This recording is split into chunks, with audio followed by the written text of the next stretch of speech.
Laidos draugas EMP Recycling. Turi elektroninės įrangos atliekų? Skambink telefonu 1806. Išnešime, išvešime, perdirbsime nemokamai.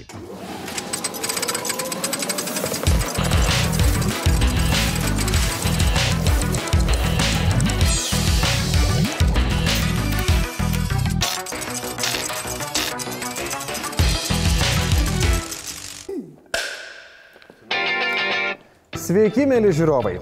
Malonu su jumis sveikintis vėl ir pristatyti naują mūsų laidą.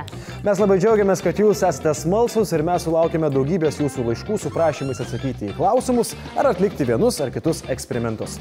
Mes pasistengsime atrinkti pačius įdomiausius jūsų laiškus ir kartu su ekspertų bei mokslininkų pagalba į juos atsakyti. Tikrai taip, tačiau į vieną dažnai užduodamą klausimą galiu atsakyti jau dabar. Mano telefono numeris šioje laidoje viešinamas nebus. Tačiau į visus klausimus susijusius su mokslu rašykite mums Facebook'e ir tv6.lt esančioje anketoje. Na, o šiandieną laidoje mes parodysime, kaip padarėme gerą darbą ir išgelbėjome pasaulį nuo atliekų. Kadangi gerų darbų mes tikimės atlikti ir ateityje, aiškinamės, ar galime tapti pilotais. Taip pat jūsų laukia daug reikalingų ir, nelabai reikalingų dalykų ir, aišku, dar viena atskleista paslaptis apie nuostabųjį Gabrielės kūną. Tai, ko net pati Gabrielė tikriausiai nelabai norėtų sužinoti. Kas apie mano kūną? Nepergyvenk, viskas bus gerai. Pažadu? Kaip pomidorai po volu? Teisingai, pamiršau pristatyti naują mūsų komandos draugą – Volą.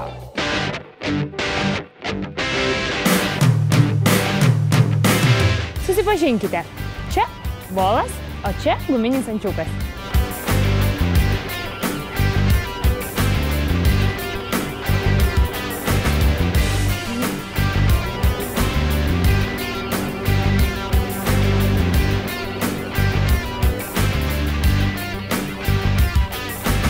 Visiškai sveikas. Taigi egzistuojantis mitas, kad guminio ančiuko nesunaikins niekas, yra visiškai teisingas. Gyvas ir sveikas. Šį savaitę man buvo tokia nuostabi, gyvenau laimingai ir ramiai, kol nesugedo mano šaldytuvas.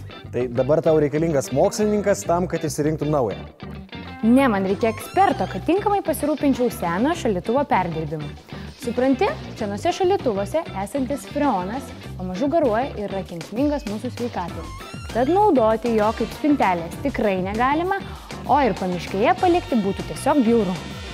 Iš tikrųjų, freonas kenkia mūsų sveikatai, o išmestas į aplinką šaldytuvas kenkia mums visiems. Jei pagaliau surimtėtume ir kreiptume didesnį dėmesį į mūsų aplinką, galbūt nustotume kalbėti apie ekologinę katastrofą. Gabrielė, aš net nebejoju, kad tu esi protinga mergina ir surasi teisingą sprendimą. Tikrai taip, yra vienas saugus būdas naikinti buitinę techniką, apie tai ir yra mūsų reportažas. Šiandien mes jums parodysim labai įdomų reportažą. Mes esame EMP atliekų perdirbimo gamykloje. Mano sugedęs šaldytuvas taip pat atkeliavo čia ir šiandien jis bus perdirbtas. EMP gamykloje per dieną jų perdirbama apie 400. Ir štai ši didžiulė šaldytuvų krūva jau vakare taps naudingomis žaliavomis ir bus panaudota kitų prietaisų gamybai. Viskas prasideda čia, kur atkeliauja žmonių surinkti nenaudojami elektroniniai prietaisai. Tai EMP atliekų priimamasis. Čia sunkvežimiai iškraunami ir įvairi elektroninė technika išrūšiuojama. Šaldytuvai, televizoriai, monitoriai, orkaitės ir daug įvairių kitokių nenaudojamų prietaisų pradeda savo paskutinę kelionę. Štai šiame ceche perdirbami šaldytuvai. Pirmiausia, darbuotojai nuima šaldytuvo gumines ir plastikinės dalis. Tada atliekama labai svarbi procedūra. Išsiurbiama šaldytuve esanti alyva ir freonas. Variklėje nebėra naudingų medžiagų, todėl jį galima išimti. Šaldytuvai kyla šio konvejerio į viršų, o tada krenta į maltuvą, kuriame didžiuliu greičiu sukasi štai tokio dydžio grandinė. Būtent ji ir sudrasko šaldytuvus į smulkes dalis. O skirtingi metalai – aliuminis, plienas, varis – išrūšiuojami. Taip atrodo sumaltas į skutelius šaldytuvas. Tiksliau, tai jau žaliava, kuri vėl bus panaudota. Šaldytuvas perdirbtas, geras darbas padarytas. Štai čia yra juodųjų medalų krūva, kuri bus panaudota. Vietoj to, kad nereikalingas šaldytuvas stovėtų kur pamiškėje ir terštų aplinką. Čia taip pat šaldytuvo likučiai. Aliuminis. Mano šaldytuvas perdirbtas, gerą darbą padariau. Šalia mane stovi EMP generalinis direktorius, kuris tikiuosi patvirtins, kad perdirbti šaldytuvą yra daug geriau negu jį išmesti. Tikra tiesa, perdirbtas šaldytuvas, tą, kurį jūs atidavėte į mūsų gamyklą, jisai padarė didelę naudą tiek aplinkai, tiek atmosferai, tiek žmonių sveikatai. Todėl, kad iš to šaldytuvo greičiausiai buvo išgauta apie 35 kg juodo metalo laužo, 300-400 gramų freono. Tai yra tų lakiųjų dujų, kurios būtų padariusios tikrai didelę žalą aplinkai. Jos buvo visos sugaudytos ir surinktos į tam skirtas talpas. Buvo išgauta taip pat apie pusę kilogramo tepalų, kurie greičiausiai, jeigu tas šaldytuvas būtų buvęs išmestas arba perdirbtas neteisingai, būtų patekę į gruntą, ant žemės. Taip pat iš to šaldytuvo buvo išgauta apie 10 kg plastiko, kuris lengvai yra perlydomas ir vėl pagaminamas kažkoks tai produktas. Taip pat buvo išgauta ir spalvotų metalų, nes vamzdeliai ir visa įranga, kuri gamina tą šaltį, yra gaminama iš spalvotų metalų, iš vario, iš aliuminio. Be jokios abejonės truputį ir atliekų atsirado, nes guminės dalys, stiklas, ne viską galima iki galo perdirbti. Galima būtų sudeginti, bet ir išgauti energiją, bet tai dar truputį Lietuvoje ateities klausimas. Tikrai gerą darbą padarėme. Taigi, mėly žiūrovai, jeigu turite nereikalingos buitinės technikos, nelaikykite jos namuose ir neišmeskite, o paskambinkite trumpuoju telefonu 18 06 ir atvažiavusi komanda nemokamai išveš visus jums nebereikalingus buitinius prietaisus ir atvežus į gamyklą jos perdirbs. Austrių akys didesnės negu jų smegenys. Gabrielė išgelbėjo pasaulį nuo šaldytuvo. Bravo! O aš visą gyvenimą svajojau išgelbėti lėktuvą nuo teroristų. Kai supratau, kad mano svajonė nebelemta išsipildyti, gyvenimas pametėjo galimybę. Mindaugai, tu mano didvyris. Žinau. Šiandien mes esame piloto mokymo centre, vietoje, kur žmonės yra mokinami, kaip sėkmingai pilotuoti lėktuvus. Tikriausiai kiekvienas iš jūsų esate matęs kovinį kino filmą, kuriame dažniausiai kova tarp gėrio ir blogio vyksta aukštai danguje. Nežinau kodėl, bet taip jau nutinka, kad tos kovos įkarštyje pilotai, pilotuojantis lėktuvą, kažkur tai ima ir pradingsta. O jeigu ir nedingsta, tai nebegali toliau pilotuoti lėktuvų. Juos labai sėkmingai prie šturvalo pakeičia arba žavi blondinė, arba patikimas vyrukas, kuris su dispečerės pagalba sėkmingai nutupdo lėktuvą ant žemės.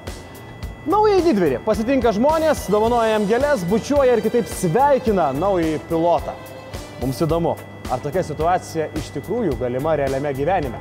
Ar gali niekada valdymo pulto nematęs žmogus sėkmingai nutupdyti lėktuvą? Kadangi aš šiek tiek prisipažinsiu, jog tikrai gailiu savo gyvybės ir manęs paties niekas neleistų prie tikro lėktuvo šturvalo, mes šiandieną pasitelkėme štai šios lėktuvų simuliatorius ir išbandysime Airbus A320 lėktuvo simuliatorių. Ponios ir ponai, sveiki gyvi atvykę į paprastai apie sudėtingus reisą.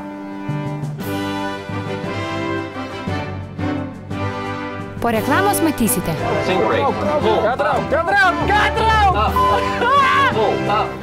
Žiūrėsime, kiek maisto telpa žmogaus burnoje.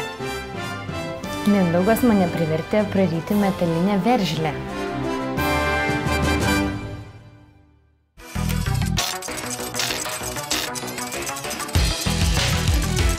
Laidos draugas EMP Recycling. Turi elektroninės įrangos atliekų? Skambink telefonu 18 06. Išnešime, išvešime, perdirbsime nemokamai. Laidos draugas EMP Recycling. Turi elektroninės įrangos atliekų? Skambink telefonu 18 06. Išnešime, išvešime, perdirbsime nemokamai.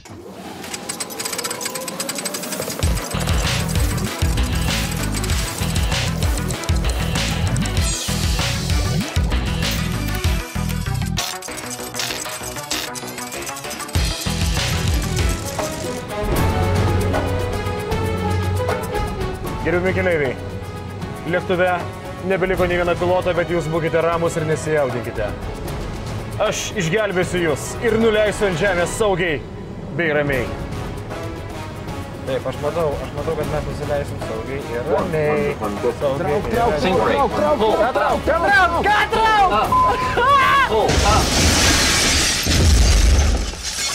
tai reiškia, jog man skrydis nepavyko ir tai reiškia, jog mes įsitaškime kartu su visais 500 lėktuve buvusių keleivių.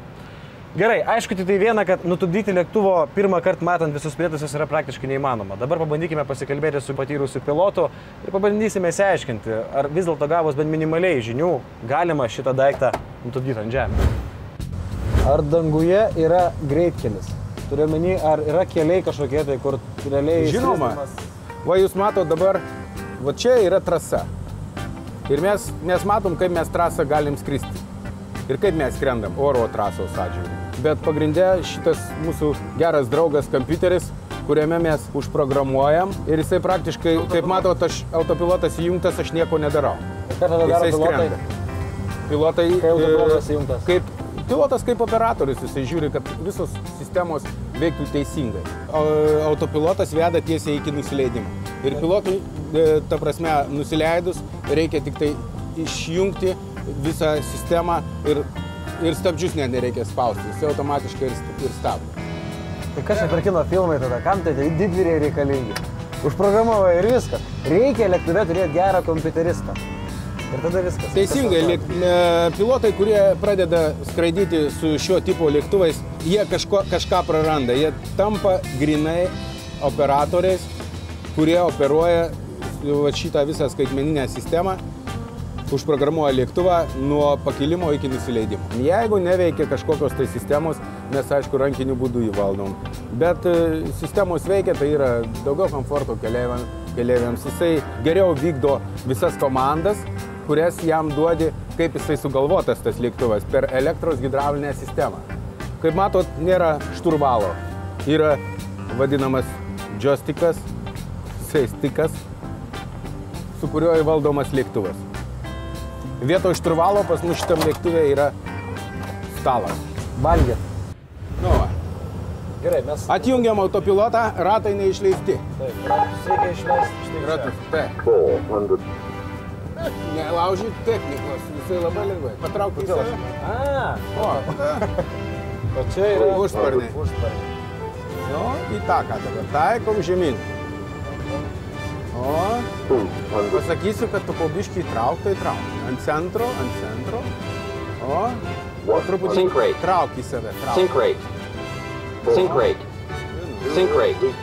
O, aš nieko nedarau. O, gerai. Trauk į save. O, kietai ir vėl pakilau.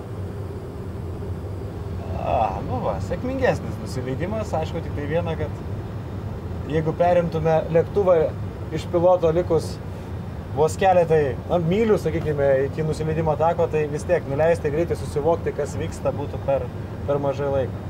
Tai, žodžiu, realiai nuleisti neprofesionalui tokio lėktuvo ant žemės. Nebūtinai tokio. Visiškai mėgėjų pirmą kartą matančiam šitą pultą. Neįmanoma. Aš to įsitikinau. Tikrai neįmanoma. Žmogaus kūnas vienas nuostabiausių gamtos instrumentų, o jo galimybės didžiulės. Šiandienos mūsų eksperimentas skirtas mėgstantiems pavalgyti. Užduotis paprasta. Žiūrėsime, kiek maisto telpa žmogaus burnoje. Užduoties pasunkinimas. Burna turi būti pilna tiek, kad vis dar sugebėtų ištarti frazę paprastai apie sudėtingus. Taigi, pradėkime nuo spurgų. Prašau, asistentė, kimbam į darbą. Paprastai apie sudėtingus. Supratot, žiūrovai, ką pasakė, paprastai apie sudėtingus. Antras spurga. Paprastai apie sudėtingus. Na, sunkokai, bet manau tikrai galime išbandyti dar įsidėti 3 spurgas į burną ir pamėginti ištarti mūsų laidos pavadinimą. Paprastai apie sudėtingus. Ar rizikuosime 4?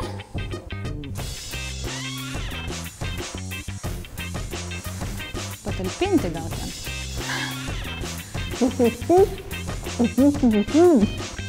Na, aš jau nelabai ką supratau, tad išvadą galime suvalgyti 4 spurgas ir vis dar ištarti paprastai apie sudėtingus. Prieš tai dirbusi asistentė griežtai atsisakė tęsti bandymą, tačiau jų turime čia daugiau, ne problema. Ir desertui išmėginsime, kiek šokolado gali ištirpti žmogaus burnoje. Čia turime atskirų plytelių, kurias kviečiu ir susikišti savo burną. 1, 2, 3, 4.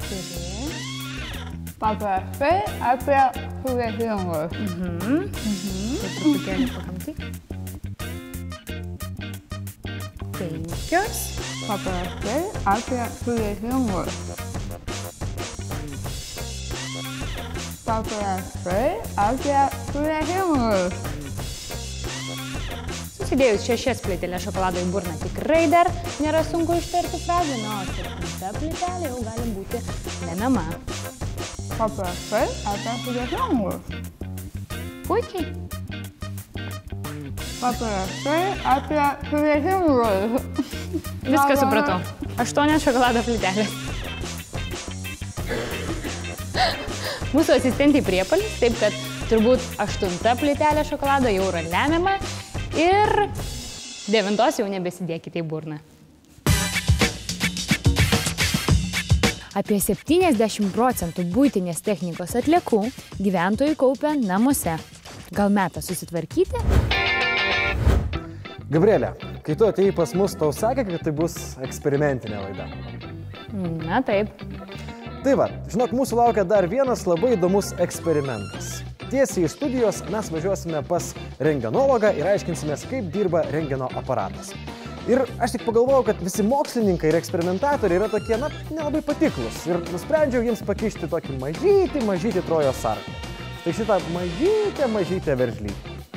Ir nieko, Gabrielė, tu dabar šitą veržlytę prarysi, o mes nuvažiavę pas rentgenologą pažiūrėsime, ar rentgeno aparatas sugebės jį aptikti. O jeigu ar aptiks, tai mes pažiūrėsime, kaip ta veržlytė atrodo nuotraukoje, tavo nuostabiame skrandyje ir pilvelėje.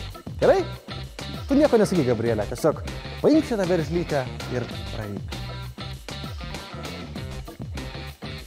Šiaip aš pajuokavau, bet kadangi jau prarijai, tai važiuojam pas rentgenologą. Labadiena, užeikite į kabinetą. Ir atsistokite ant pakilos, taip ir stovėkite. Ir naudokite. Viskas galima rinkti.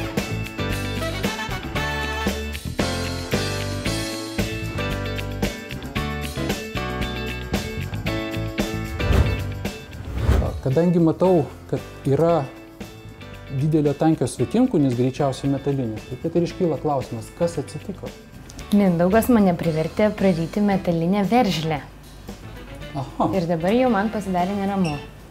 Ir dėl to jūs atvykote pas mus, tam, kad įsitikinti, ar iš tikrųjų jinai tenai yra pas jūs. Taip, ar jinai tikrai metalinė. Ir ar aš jos atsikratysiu kažkada? Taip. Taip tikrai ir įvyks.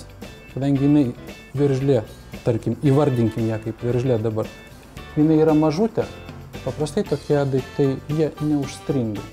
Ir visiškai laisvai praeina ir skrandį, ir žarnyną, ir išeina. Tai man tikrai ramiau, gyvensiu, ar ne? Taip, privalo. O kaip veikia rentgeno aparatas? Kad būtų visiems suprantama, kad nesigąsdintų žmonės rentgeno aparatu. Pasakysiu tiek, kad rentgeno aparatas, rentgeno spinduliai atsiranda tik tai tuo metu, kai mes jį įjungiame. Jisai veikia elektros lemputės, kaitrinės elektros lemputės principu. Kai paspaudė mygtuką, jisai įsijungia, atsiranda rentgeno spinduliai. Atleido mygtuką, išsijungia, rentgeno spindulių nelieka. Atsiradimas rentgeno spindulių jau yra kitas procesas, ten kur kas yra sudėtingiau. Vis tik tai pačiame rentgeno vamzdyje, rentgeno lempoje, yra dvi labai svarbios dalys. Tai yra katodas ir anodas. Katodas reikalingas tam, kad atsirastų elektronai, išsiskirtų elektronai, kuriuos paskui elektromagnetiniam lauke jie yra įgreitinami, įgauna labai didžiulį krūvį ir atsitrenkia į anodą, jie praranda energiją. Dalis energijos išspinduliuojama rentgeno spindulių pagalba, didžioji dalis vis tik tai patampa tiesiog šiluma. Ir iš rentgeno vamzdžio išspinduliuojami rentgeno spinduliai prasiskverbia, tarkim, pro jūsų kūną. Tenai sutikdami įvairiausias kliūtis, jie arba yra sugeriami, arba prasiskverbia toliau ir taip susidaro šešėliai. Todėl pas mus geriausiai, būtent rentgenogramose, geriausiai matosi kaulai. Juose yra daug kalcio druskų, kalcis kaip metalas, jisai labai stipriai sulaiko rentgeno spindulius, todėl ir duodamas labai ryškus kaulų šešėlis. O kokių svetimkūnių dažniausiai tenka rasti žmogaus organizme? Dažniausiai tai mes randam tuos svetimkūnius, kuriuos mes gerai galime matyti, tai yra metaliniai. Atvyksta žmonės visai dėl ko kito, įtaria plaučių uždegimus, dūsta, o išaiškėja, kad priežastis yra irgi netyčiom įkvėptas kažkur tai žmogui pradingęs danties protezas. Taip, tik tokiu atveju būna. O ar rentgeno aparatai vis dėlto kenkia žmogui? Ar yra kažkokia nerekomenduojama norma, kurios nereikėtų viršyti? Yra normos ir gyventojams, ir darbuotojams, jos skaičiuojamos milizyvertais, bet tai yra tokie didžiuliai kiekiai, vadinamos jonizuojančios spinduliuotės, kad net ir kasdien tikriausiai atliekant po vieną rentgenogramą per metus jūs niekaip nesukauptumėte tos jau ribinės dozės, po kurios jūs sakytų, ne, jums tikrai negalima daugiau atlikinėti tyrimų. Ačiū Jums labai, daktarė, už tiek naudingos informacijos, o tu, Mindaugai, dar atsiimsi. Kartais atrodo, kad gyvenimas apsiverčia aukštyn kojomis. Tada labai praverčia išgerti stiklinę šalto vandens. Kas bus, jei gyvenimas stovės vietoje, aukštyn kojomis atsistosiu aš? Ar manoma gerti stovint ant rankų?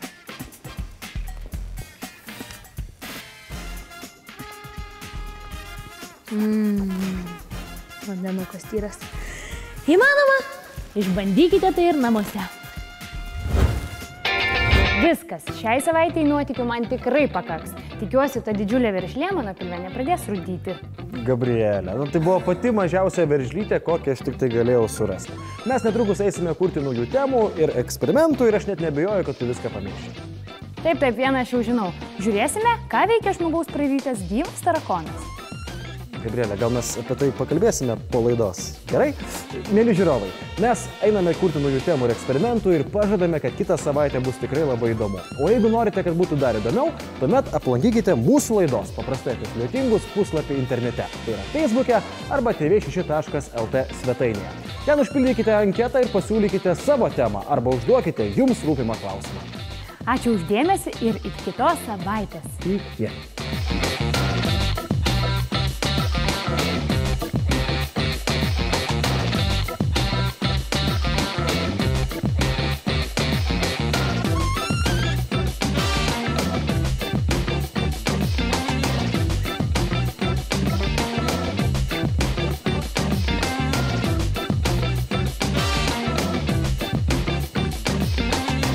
Laidos draugas EMP Recycling. Turi elektroninės įrangos atliekų? Skambink telefonu 18 06. Išnešime, išvešime, perdirbsime nemokamai.